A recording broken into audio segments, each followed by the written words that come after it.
Kamu ini dari tadi ngomong akan ada waktu dong. Tapi Begini, Mas. Sesuai nama.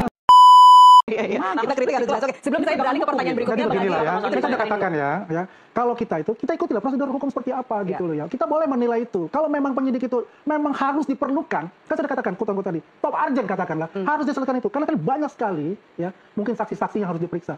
Dari saksi pelapor aja kita, berikut dengan saksi ahli, itu udah 100 orang. Ya, itu pun dikebut. Tetap itu dikebut. Apakah ada perbedaan? Enggak. Ini kasus mana ini? Ini untuk saksi pelapor dari saksi untuk Tapi ijazah. top urgent se-urgent apa sih soal ijazah Ya, ini, makanya Bang? kan saya bilang kan kalau itu Dirasa menurut penyidik urgent oleh rasakan itu penyidik. ya itu haknya dia kan. Dia Oke. karena mereka adalah penyidik. Kalau dikatakan Bang Gafur itu melanggar hukum, saya juga setuju kalau itu melanggar hukum, Ya. ya kan. Makanya bilang itu fine-fine saja. Kita lakukan aja lah, sesuai dengan KUHP yang berlaku. Oke. Itu mungkin karena banyaknya yang mau diperiksa dan satu pun belum ada tersangka. Ya, Bang gini. Gafur. Saya mau katakan begini, Mas Andi ya. Ini proses penegakan hukum pidana. Orang ini disidik dalam rangka sesuatu perkara yang sedang dituduhkan. Ya, oleh karena itu kita harus menganut betul prinsip due process of law. Oke. Kalau kita nggak menganut prinsip due process of law, ya orang itu bisa diperiksa 3-4 hari, berarti untuk menuntaskan satu proses pemeriksaan ya berarti bisa dilegalkan dong, bisa Oke. dibenarkan. Oke. Kita tetap mendukung proses penyelesaian ini selesai. Tapi kan ada mekanismenya, ada tahapannya. Kalau dirasa materinya memang harus belum cukup, ya kan saudara saksi bisa dipanggil lagi besoknya. Oke, sayangnya- Lusanya bisa dijadwalkan ulang, di reschedule. Oke, Tidak baik. harus sampai subuh. Seseorang itu kan punya hak untuk istirahat, punya hak untuk pulang ke rumah, berkumpul bersama keluarga. Dan ini ingat loh, bukan tersangka. Ini hanya saksi dan Meskipun bukan saksi tersangka pun pelapor. juga tidak Ya, bisa saya diperiksa. setuju. Tapi Bang Gafur, ini sayangnya penyidik gak ada di sini, gak ada di studio, Ya, jadi kita oke. nggak bisa langsung tanya apakah urgensinya sampai subuh memeriksa para saksi. Ya. Saya beralih ke pertanyaan berikutnya, bahwa klien Anda, Bang Roy, itu sudah keluar sekitar pukul 5:30 tadi ya, Ya, 5:06 sore. betul. Itu sesuai permintaannya supaya penyidik tidak berlarut-larut sampai maghrib. Tapi yang Kurnia Triroyani dan Rizal Fadila itu kalau tidak salah sampai detik ini masih ada di Polda Metro Jaya ya? Saya kebetulan yang mendampingi Pak Rizal Fadila ya. Oke. Jadi saya ingin memberikan satu informasi ya, satu catatan gitu ya. Tadi pagi itu Pak Rizal Fadila pada saat diperiksa oleh penyidik menyampaikan satu hal yang sangat signifikan, yaitu saya tetap menjalani proses pemeriksaan sebagaimana diminta oleh penyidik, tetapi barang bukti berupa ijazah yang konon katanya sudah disita secara sah oleh penyidik Polda Metro Jaya itu harus ditunjukkan di hadapan si terperiksa. Apa saja itu? Ya, yaitu ijazah yang disita oleh Polda Metro Jaya terkait ijazah Pak Jokowi. Klien kami minta supaya itu dipertunjukkan dulu gitu loh. Ada nggak barang bukti itu? Karena ini terkait dengan barang bukti gitu. Oke. Ya. Dan ingat Rizal Fadila ini dia adalah saksi terlapor. Seseorang dituduh ya menyebarkan fitnah, kemudian pencemaran nama baik atas objek ijazah. Ya. Maka saksi yang kategorinya adalah saksi terlapor itu juga harus mendapatkan kepastian saya ini diperiksa dalam perkara apa. Barang buktinya mana? Saya ambil contoh begini. Seseorang diperiksa karena pembunuhan. Pembunuhannya menggunakan golok. Maka seseorang yang diperiksa itu dia punya hak untuk menagih mana barang buktinya. Ini barang bukti loh. Barang bukti itu diatur di pasal 39 KUHP. Ya. Barang bukti itu ada 3 klasifikasinya. Ini saya ngomong barang bukti ya. Pertama, barang yang digunakan untuk melakukan tindak pidana. Barang hasil tindak pidana. Barang yang digunakan untuk membantu proses tindak pidana. Ya. Nah, ketika barang bukti ijazah itu sudah disita oleh Polda Metro Jaya, kita tidak ingin lagi mengulangi seperti yang ada di Bareskrim Polri. Yang katanya sudah disita tapi tidak pernah dipertunjukkan kepada pihak pelapor. Dan tiba-tiba katanya identik. Ya. Kita nggak mau seperti itu lagi karena ini sudah naik tahap penyidikan. Ya. Gitu. Tahap penyidikan itu berarti suatu peristiwa harus terang benderang. Ya. Kepentingan penyidik hari ini adalah mengumpulkan alat bukti sebanyak-banyaknya yang diatur di pasal 184 KUHP. Di sana ada keterangan saksi, ada ahli, ada surat, ada petunjuk dan ada keterangan terdakwa. Pada tahap penyidikan ini kan 4 alat bukti diuji. Ya. Saksi, keterangan ahli, surat petunjuk. Gitu. Hari ini juga Pak Rizal Fadila berkeberatan untuk menjawab seluruh materi pertanyaan penyidik ketika penyidik tidak menghadirkan ijazah Jokowi yang disita secara sah oleh penyidik Polda Metro Jaya. Terus yang dijawab pertanyaan apa aja dari Ya, beliau jawab, saya akan memberikan jawaban ketika Polda Metro Jaya, dalam hal ini penyidik, menunjukkan di hadapan saya ijazah Jokowi yang katanya disita itu. Dan diiyakan oleh penyidik. Gitu. Karena gini, kita menggunakan itu berdasarkan norma di dalam pasal 52 KUHP. Apa yang diatur di dalam pasal 52 KUHP? Orang yang diperiksa di tahap penyidikan punya hak untuk memberikan keterangan secara bebas. Oke. Ya, dan keterangan secara bebas itu dimaksudkan dalam konteks ini adalah saya tidak ingin memberikan keterangan dan menjawab semua pertanyaan penyidik ketika penyidik Polda Metro Jaya belum menghadirkan barang bukti ijazah yang disita itu. Oke. Nah, itu statementnya jelas. Baik, tapi kalau Mas Roy menjawab semua tadi katanya, menjawab semua pertanyaan penyidik. Dijawab, tapi saya juga mendapat kabar dari teman saya yang mendampingi, beliau berkeberatan dengan adanya surat undangan yang disebutkan di dalam undangan itu ada lokus dan tempus deliktinya tanggal 22 Januari. Karena kemarin juga kami mempertanyakan juga tempus dan lokus delikti pada tanggal 22 Januari itu apa. Ingat loh, seseorang itu diperiksa, dia harus tahu peristiwa pidananya apa atau suatu peristiwa hukum yang diduga itu ada tindak pidana. Apa yang terjadi tanggal 22 Ya, kita Januari? tahu. Ini karena sesuai Sampai hari ini penyidik Polda Metro Jaya pun nggak bisa jawab. Dan ini kemarin karena kami sesuai dengan surat panggilan untuk Abraham Samad kemarin tanggal 22 Januari. ya sama, semua terperiksa hari ini ya itu lokus dan tempus yang dirumuskan dalam surat panggilan itu adalah tanggal 22 Januari. Oke. Dan kami bertanya kepada penyidik, tanggal 22 Januari ini ada peristiwa pidana apa? Oke. Dan tidak dijawab. Bang Adi sampai mungkin hari tahu, ini. Bang Adi mungkin tahu. Ah, Kita mungkin bicarakan Bang Adi tahu. Jangan 22 kita bicara Januari. gitu, masalahnya ini adalah memang sudah di penyidik ya. Tapi tanggal 22 Januari ada apa sih, Bang? Ya tanyakan saja sama mereka yang diperiksa. Pasti kan mereka tahu semua seperti apa gitu. Saya nggak mau mencampuri itu urusan penyidik di situ kan, karena sudah materi di situ. Yang pertanyaan saya tadi dia bilang kan katakanlah harus menunjukkan ijazah itu ya dengan dalil-dalil dan sebagainya. Saya sih simpel aja ya. Siapa sih yang menuduh ijazah palsu itu? Kan yang menuduh itu kan harus membuktikan sebetulnya. Ya kan? Kalau kita mau dari awal kita tunjukkan, ya kita akan tunjukkan. Tapi kan gayanya mereka kan bukan untuk meminta melihat, tidak. Bukan itu. Kalau menunjukkan, itu udah ditunjukin ke siapa-siapa, dari KPU, dari gubernur, sampai presiden, dan juga pada saat wartawan-wartawan yang hadir, ini ditunjukkan. Jadi harusnya semua ditunjukkan di info harusnya kalau misalnya ijazah itu palsu, harusnya KPU Solo tahu, Jakarta. Semua udah begini loh. Jadi ini bolak-balik ya. Ini kalau kita Saya mau kembali. Santai dulu. Gitu loh. Saya akan luruskan pemahaman hukummu gitu. Terserah pakai pengalaman hukum. Terserah aja semua ini udah masuk. Kita ini by law. Kita by law loh. Terserah aja bilang by law. Kita ini bukan negara kekuasaan. Anda jangan berlindung di balik kekuasaan. Ini negara hukum. Ada aturan. Bang Gofur, sebentar. Tadi pertanyaan ini bukan negara hukum. Ini bukan negara kekuasaan. Itu negara hukum. Jadi argumentasinya juga Bang Gofur, nanti saya kasih kesempatan Anda untuk menanggapi. Bicara hukum kita. Nanti saya kasih kesempatan Anda untuk menanggapi. Kita jadikan momen dialog ini untuk pembelajaran bagi semua pemirsa TV agar tahu apa itu KUHAP yang diatur. Saya mau menjelaskan gini. Pertanyaan saya simpel kan, tadi saya katakan tadi.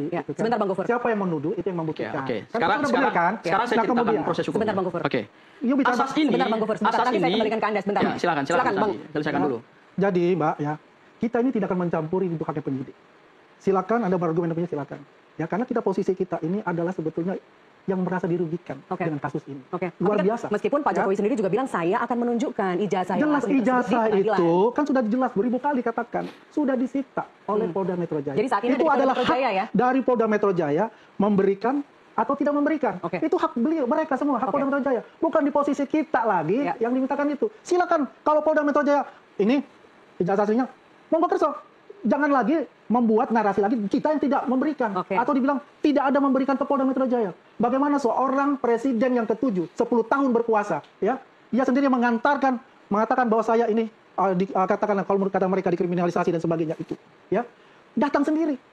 Belum ada presiden seperti itu. Tapi apa itu tanggung jawab dia ya sebagai warga negara memberikan contoh kepada warga negara yang lain. Semua itu sama di mata hukum. Ya, semua itu sama di mata hukum. Baik, silakan. Oke, saya tanggapi satu-satu ya.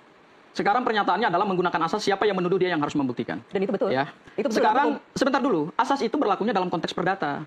Karena yang pembuktian perdata itu pembuktian prinsipal. Dalam peristiwa pidana, misalnya kami merujuk kepada laporan teman-teman TPUA ya terkait dengan pasal 263 ayat 2 atau ayat 1 ya dugaan tindak pidana pemalsuan dokumen yang dilakukan oleh terlapor yaitu Pak Joko Widodo. Ya.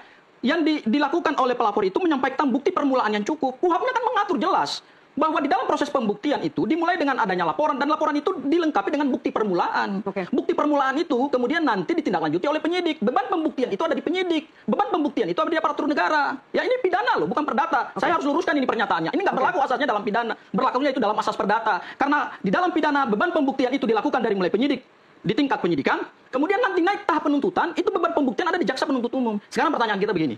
Pada saat di Bareskrim Polri, ya, ada banyak sekali informasi-informasi dan fakta-fakta. Pertanyaannya, dilakukan nggak penyidikan dilakukan nggak pemeriksaan? Karena yang dicari ini kebenaran material.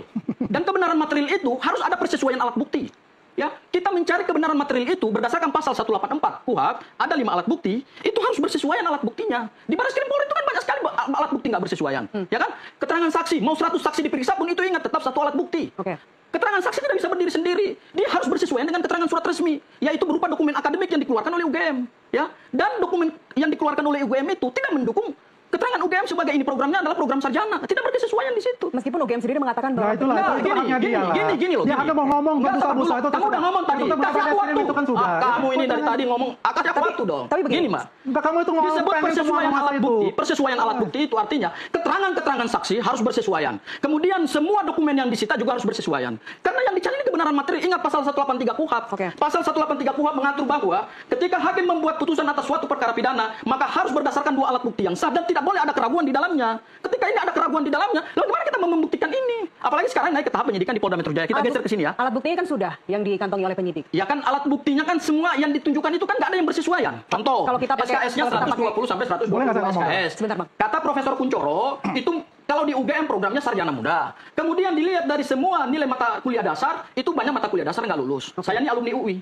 semua mata kuliah dasar di Universitas Center of Excellence seperti UU dan UGM, kalau dia nggak lulus, dia nggak mungkin bisa skripsi. Karena itu mata kuliah dasar. Yang bagaimana orang mau skripsi tapi mata kuliah dasarnya nggak lulus? Nggak boleh itu. Artinya, dari dokumen akademik yang disita oleh penyidik, Bareskrim Polri, itu tidak mendukung keterangan saksi. Bertolak belakang alat buktinya gitu. Kita lanjutkan. Itu ya, Mas Andi ya. Mas Aswan, saya tahu Anda ingin menanggapi. Ya, kita ingin menunjukkan kepada masyarakat bahwa sekarang ini sedang dipertontonkan satu disparitas hukum, satu kesenjangan hukum.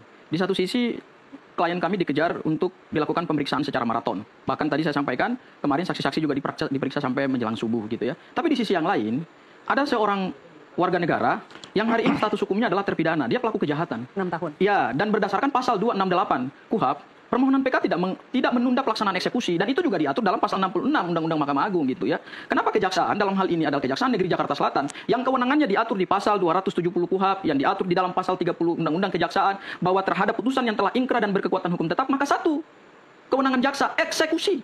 Tidak ada negosiasi, tidak ada alasan apapun karena keputusannya udah ingkrah. Ini kan menunjukkan bahwa hampir 6 tahun ini putusannya dikemanakan gitu. Dan berdasarkan informasi dari Kepaniteraan Mahkamah Agung, tanggal 20 itu putusan Silvester berkekuatan hukum 20 Mei 2019, dan tanggal 9 September 2019 salinan putusannya sudah dikirim ke Pengadilan Negeri Pengaju, dalam hal ini adalah Pengadilan Negeri Jakarta Selatan. Dan berdasarkan Undang-Undang Mahkamah Agung, ya, paling lama 30 hari dari Negeri Pengaju ke Kejaksaan itu sudah disampaikan salinannya, dan salinannya itu pasti sudah diterima oleh Kejaksaan dan diterima oleh saudara Silvester. Pertanyaan hukumnya, dikemanakan itu salinan putusan resmi itu? Ditaruh di dalam laci meja. Kenapa nggak dieksekusi? Karena kewenangan eksekusi terhadap putusan yang ingkrah itu hanya ada pada Kejaksaan, nggak ada di TNI, nggak ada di Polri, nggak ada di lembaga peradilan. Dan saya ingin katakan begini, proses hukum saudara Silvester itu sudah selesai, sudah case close. Ini bukan lagi tentang yuridis, karena semua pembuktian hukumnya sudah selesai, ya. Dan pasal 311 KUHP yang didakwa oleh jaksa penuntut umum telah terbukti secara sah dan meyakinkan. Amar putusannya kan begitu. Sekarang pertanyaan kita kepada jaksa penuntut umum, kemana salinan putusan saudara Silvester? Kenapa nggak dieksekusi? Ini negara hukum loh. Ini bukan negara kekuasaan. Kalau hukum dirusak oleh aparat penegak hukum, ya mau ditaruh di mana mau negara hukum kita? Di satu sisi, kita masih melihat dan kami rasakan bahwa ada upaya kriminalisasi yang dialami oleh para terlapor hari ini di Polda Metro Jaya. Saya ingin ke Polda Metro Jaya.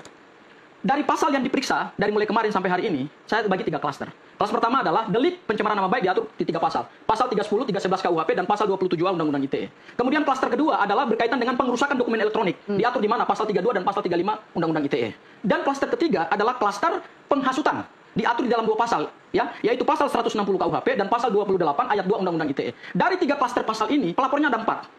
Saudara Bapak Joko Widodo, ya, kemudian ada saudara Lecumanan, ada ade siapa itu Sekjen Peradi Bersatu, dan kemudian ada Samuel Sewekan, ya. Ini 3 orang bergabung dengan Pak Jokowi, keluarlah klaster-klaster pasal ini. Pertanyaannya, ini perkaranya perkara apa? Kalau kita mau konsisten penegakan hukumnya, ketika ini disebut adalah pencemaran nama baik, maka penyidik harus konsisten, karena ini delik aduan absolut.